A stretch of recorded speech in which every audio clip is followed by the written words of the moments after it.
0.2 tons per something. But for the treatment, of course, you use energy to make treatment. No, it's higher. It's zero point 0.8.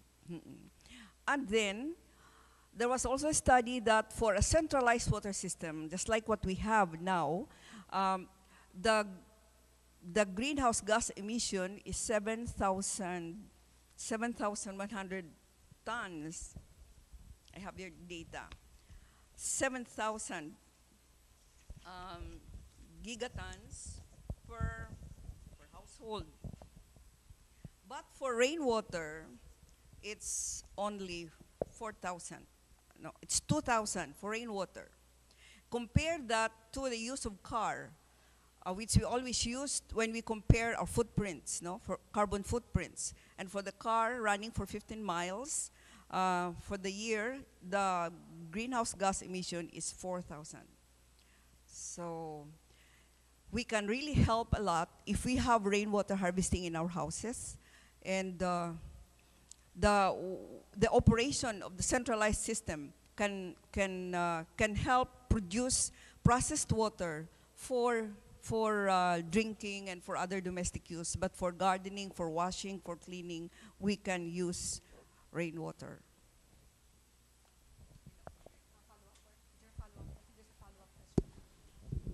Let me just add, no. In our El Nido experience, we've actually done it in families. But if you go to some of the very expensive resorts, they're already using rain. It's far more cost effective for them to do that, even though they have people there paying $200 a day. You know, they're actually cleaning rainwater. Okay, so the other thing that new era, then the growth of green tourism will require even our architects. So we're working with the Philippine Business Council to talk about going green. And if you talk about going green buildings, almost every green building has a rain catcher inside. Yes. You cannot get the high rating, a diamond rating, if you don't have a rain catcher. Yeah. So these things are becoming well known. It's becoming best practice. And so you're way ahead, okay? But I think the rest will catch up because they'll see an economic advantage in doing rain catching. Right. Thank you.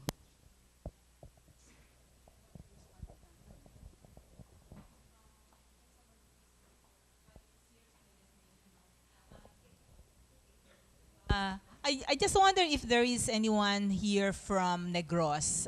Do you know that island, Homon, I think, starts with a J? I went there and I saw this very pretty rain collection, banga, big banga, and they have decorative paintings on them that really make the island very nice. And they just made them, but they are big banga.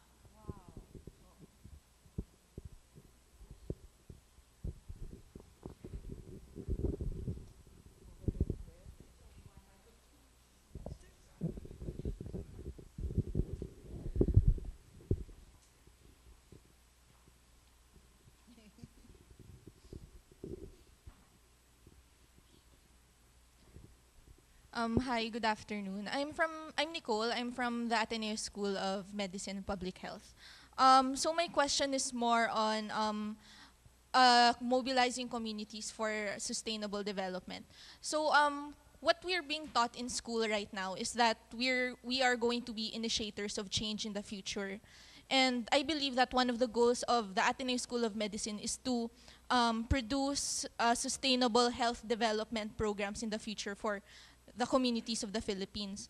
And from my experiences of being a medical student, it is so hard to produce a health program that is sustainable in a community, because it's one thing to get them started or interested, and it's also another thing to keep them continuously interested in a program. So my question is, what did you do in your experience that made this program successfully sustainable? Which I mean by sustainable is something, even if the leaders are not there anymore, it's something that the community will still continue to do. I think first thing is they must realize that they're getting benefits from what you're introducing.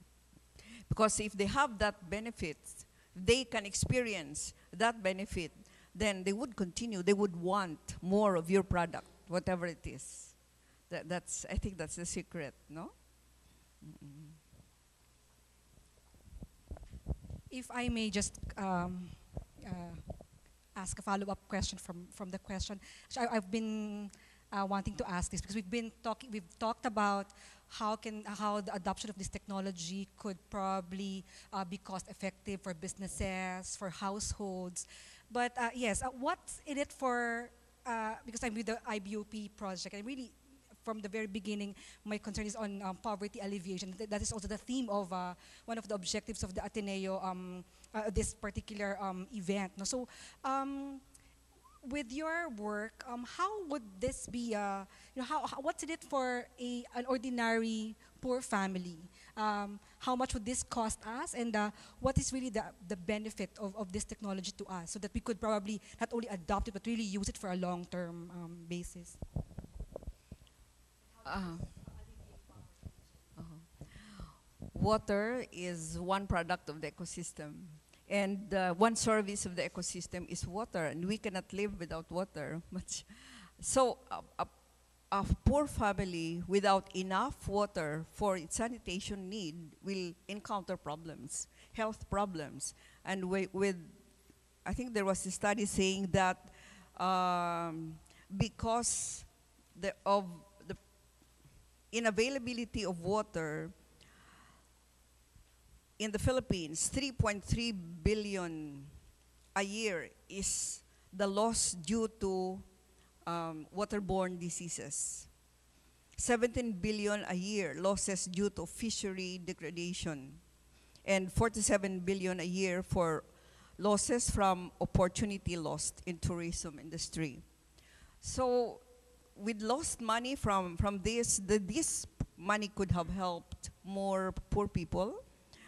That is from the macro point of view. From the individual households, aside from having water to take care of their sanitation needs, they can also have water for their gardens, for their nutrition need, and for the farms, for the food security.